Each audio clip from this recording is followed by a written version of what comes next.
Bonjour Valéry Giscard d'Estaing, Bonjour. merci d'être avec nous de l'Académie française, ancien président de la République française et romancier, aujourd'hui avec un roman qui réécrit l'histoire mais d'une manière savoureuse, iconoclaste. Vous réinventez le destin de Napoléon. Pas tout à fait, mais non, d'abord c'est un roman, n'est-ce pas? Les romans, il faut savoir ce que c'est. C'est une histoire. Tout roman est imaginaire, tout roman, que ce soit une histoire privée, que ce soit une histoire de famille, c'est imaginaire. Il y a un de mes confrères de l'Académie qui m'a dit, à propos de ce livre, il m'a dit tout roman est une hypothèse. Oui. Bon, c'est une hypothèse. Alors ça, d'abord, c'est une hypothèse sympathique pour la France, pour les Français, pour les francophones, parce que la France est victorieuse. Oui, vous réinventez la victoire de Napoléon voilà. Au lieu de la défaite terrible qu'il a connue dans cette année 1812. Terrible, et avec lui, le peuple français, n'est-ce pas? Parce que je n'ai pas voulu faire une histoire d'un homme, naturellement, Napoléon qui est empereur, chef des armées, je est très présent dans les livres, mais ce n'est pas l'histoire de Napoléon, c'est l'histoire des Français de l'époque. Oui. Donc de l'armée qui était une armée remarquable, de courage, d'organisation remarquable. C'est étonnant pour aller à pied des provinces françaises jusqu'à Moscou, aller-retour à pied, parce qu'il n'y a pas de voiture, non, rien.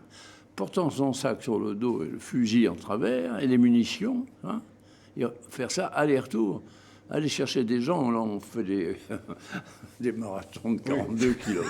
C'est incroyable. Et bien alors, Napoléon, évidemment, est à la tête de cette armée, direction Moscou, il y parvient, et là, c'est le stratège qui s'exprime, parce qu'il y a la décision fondamentale qui est au cœur, évidemment, de ce roman. Faut-il rester ou faut-il partir ? Voilà. Et alors, dans l'histoire vraie, enfin l'histoire vécue, il est resté bizarrement pendant plus d'un mois. En automne, c'est-à-dire juste avant l'hiver, il est resté à Moscou pendant 1 mois et 8 jours, sans communiquer beaucoup, sans parler aux gens qui étaient autour de lui, les maréchaux, ainsi de suite. C'est très étrange. Hein. Puis finalement, il est parti. Il est parti presque sans son armée. Il a laissé l'armée derrière, qui ensuite est parti. Donc, très, très étrange. Et dans mon roman, il ne raisonne pas comme ça. Ouais. Avant d'arriver à Moscou, il se dit, est-ce qu'il faut s'arrêter ? C'est là où vous changez l'histoire, Valéry Giscard d'Estaing. Parce que finalement, d'une tragédie, parce qu'évidemment, il va y avoir cette retraite qui va être terrible, affreuse, épouvantable dans cet hiver. Vous le faites rentrer avant et finalement, ça devient une victoire. Oui, alors c'est épouvantable, cette retraite. Ils sont tous à pied. Les chevaux sont morts, en fait. Là, il n'y a pas de voiture, il n'y a pas de véhicule. Bon, les chevaux sont morts très, très vite. Donc, il n'y a plus de chevaux, pratiquement plus. Donc, ils reviennent à pied avec tout ce qu'ils peuvent, etc. Et quand on s'arrête de marcher et qu'on s'assied par terre, on est mort. Hein? Donc, il fallait rester debout et marcher. Abominable. Hein? Alors, dans mon livre, Napoléon, qui n'a pas anticipé ça, bien sûr, mais s'est posé la question. Il s'est dit, qu'est-ce qu'il faut faire ? Et il se le dit avant la bataille de la Moscova. Déjà, il y a ça.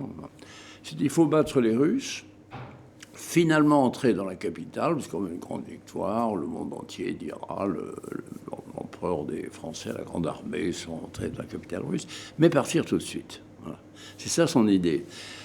Et alors, après ça, naturellement, le roman suit, parce qu'il y a des personnages. Il y a un personnage auvergnat qui est fait général dès le début par Napoléon, c'est François Beille. C'est ça, il est fait général tout de suite. Mais c'est un personnage romanesque, parce qu'il va être chargé d'un travail très difficile, de retarder les Russes derrière pour aider, évidemment, Napoléon, il est trompé. Alors, on n'a pas le temps Mais il va tomber amoureux aussi. 2 fois. Oui. C'est rapide en 4 mois. Mais c'est des personnages différents. Il tombe amoureux d'une très gentille Française, en fait, qui était cuisinière à Moscou, parce que les moscovites de l'époque, qui étaient élégants, c'était ce qui était français. Donc les gouvernantes pour les enfants, la cuisine, c'était les Françaises. Et il y en a une charmante qui est là, dans le palais qu'on lui a affecté pour son petit séjour à Moscou. Et elle lui demande de repartir, parce qu'elle lui dit, si vous me laissez, moi je suis morte. Non seulement morte, mais violée, torturée, etc. Bon, donc il faut me ramener. Alors, il hésite parce qu'il est très respectueux des règles militaires, ce qui n'est pas tout à fait. Et finalement, il dit, bon, très bien, on vous emmène. Donc c'est une jeune femme. Oui. Et l'autre, c'est une magnifique aristocrate qui, là, va avoir avec lui une aventure beaucoup plus longue. Voilà, plus longue et même durable. durable. Hein. Et alors, évidemment, il y a la confrontation avec le destin, le souffle de l'histoire, les décisions qu'il faut prendre et qui engagent évidemment la vie. Et finalement, vous aboutissez à cet idéal que la paix va naître de la guerre. Oui. Je crois d'ailleurs, si vous voulez, moi quand j'écris un livre, je l'écris 3 ans avant, dans ma tête, je cherchais les choses. Et dans ma tête, je m'étais toujours dit, il fallait que Napoléon abdique, en fait. Il ne fallait pas qu'il meure, il fallait qu'il abdique, qu'il passe le pouvoir. Et qu'il passe le pouvoir en donnant un sens. Et en disant, moi je me décharge de ce qui est militaire, c'est fini. Et je me consacre à la paix. Il l'a dit d'ailleurs dans Sainte-Hélène, un peu, enfin un petit peu. Et là, ce qu'il fait, c'est sa 5e coalition. Hein. Il a gagné 5 fois de suite. Il voit que ça ne change rien. L'année suivante, ça recommence. Les Autrichiens, les Prussiens, les Suédois se remettent ensemble, ils recommencent. Et donc, il se dit, ça ne sert à rien. Finalement, je gagne et j'organise la paix. Ouais. Et alors, il organise la paix en Europe. Et mais ça, c'est votre rêve. Et on l'a dit, écrit en parlant de votre livre, il rêve des États-Unis d'Europe 200 ans avant que vous n'en ayez rêvé vous-même. Voilà. Il en rêve d'ailleurs à un moment qui est intéressant, parce qu'il en rêve pendant que les États-Unis d'Amérique se font. Donc il pense à ça, parce qu'il voit que ce nouvel État est en train de s'organiser, naturellement, et il voit bien l'avenir de l'Europe. Il voit par exemple que le danger, c'est la Prusse, en fait. C'est le nationalisme prussien. Et donc, il s'organise pour le contenir. Et s'il avait réussi, donc il n'y aurait pas eu la guerre de 70, qui était une guerre prussienne, en fait. Et s'il n'avait pas eu la guerre de 70, il est probable qu'il n'y aurait pas eu la guerre de 14-18. Donc ça voulait dire qu'il y aurait eu un grand changement, finalement, dans l'histoire de l'Europe. Ouais. Valéry Giscard d'Estaing, c'est un livre sur le pouvoir aussi, les limites du pouvoir ou la volonté de l'homme derrière le pouvoir. Laurent Geoffrin, qui a écrit un article sur votre livre, a écrit « C'est une façon de critiquer l'hyper-empereur, c'est une façon d'envoyer un message à l'hyper-président. » Il pensait à l'hyper-président d'aujourd'hui. Hein. Non, moi j'ai écrit en 1812, alors oui. Je ne suis pas prophète. Et je n'envoie pas des messages de siècles plus tard. Non, mais dans le ton, si vous voulez, j'essaie de rendre compte d'une France qui était très curieuse. Parce que 20 ans avant, c'est la Grande Terreur. 20 ans, juste avant, la guillotine, la Grande Terreur, etc. Là, il y a une armée très organisée, dont un grand nombre d'officiers sont les officiers de l'Ancien Régime, en fait. Il y a les volontaires. Les volontaires, c'est les républicains des années 91-92, de Valmy et compagnie. Tout ça s'entend bien, en fait, est remarquablement organisé, les approvisionnements, les soins du matériel, des chevaux, etc. Et il y a eu une espèce de tonus très fort. Donc c'est une France qui, au fond, est très, très fière d'elle-même. Ouais. C'est plus le cas aujourd'hui, Valéry Giscard d'Estaing. C'est moins le cas. Ouais. C'est la dimension du pouvoir.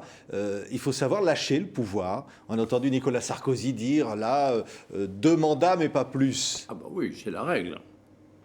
On a fixé cette règle, moi j'ai proposé cette règle, mais c'est les temps modernes, les temps ont changé, il faut bien comprendre qu'on vit dans un autre monde.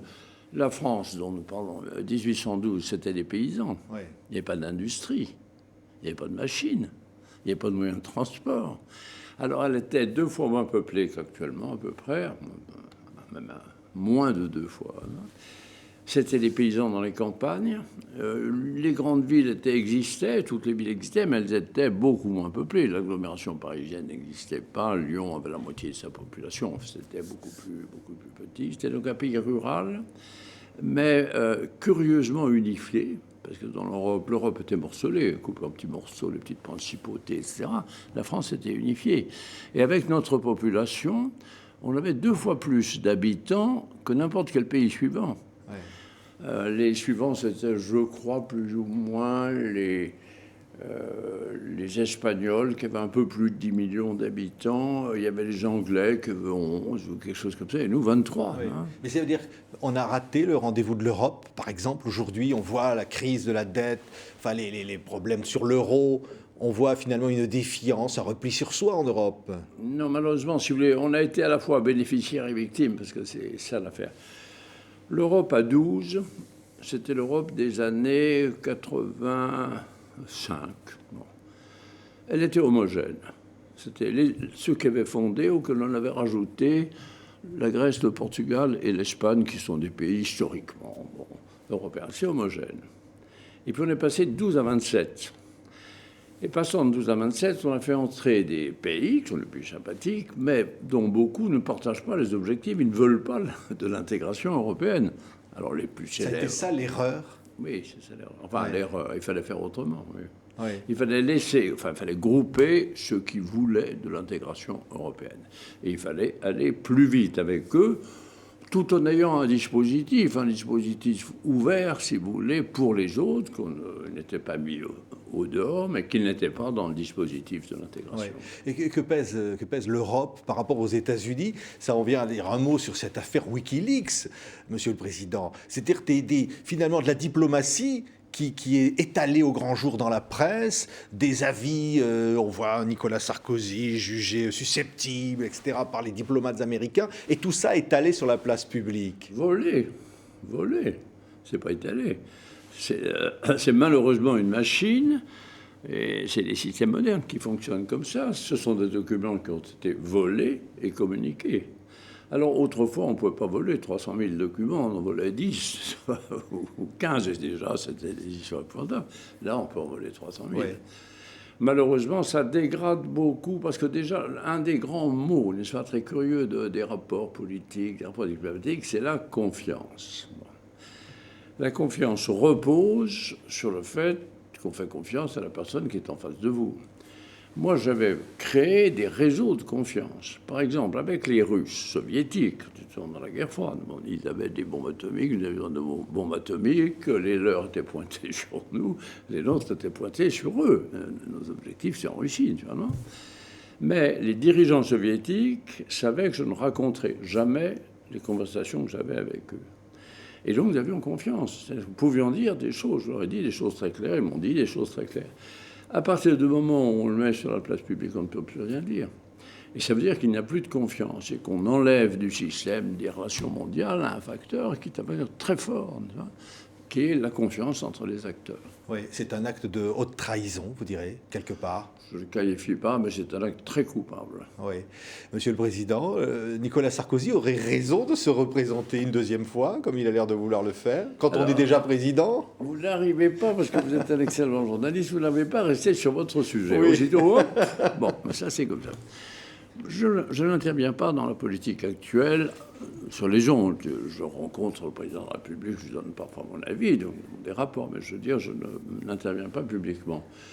Étant un peu, même un peu beaucoup, à l'origine du quinquennat, je peux vous dire que dans mon esprit, le quinquennat, c'est 2 quinquennats. Parce que 5 ans, c'est trop court, en fait. Alors pourquoi 2 quinquennats, c'est mieux qu'un septennat? D'abord, c'est plus long, parce que 7 ans, 10 ans, ça fait un peu plus. Mais c'est surtout parce qu'il y a un rendez-vous au milieu. Et j'avais observé que dans les temps modernes, la dérive du pouvoir se fait assez vite. C'est-à-dire qu'assez vite, vous gouvernez, non pas pour vous-même au sens intéressé, mais à partir de vos idées, de vos préoccupations, de ce que les gens vous disent. Il faut gouverner pour le peuple qu'on dirige.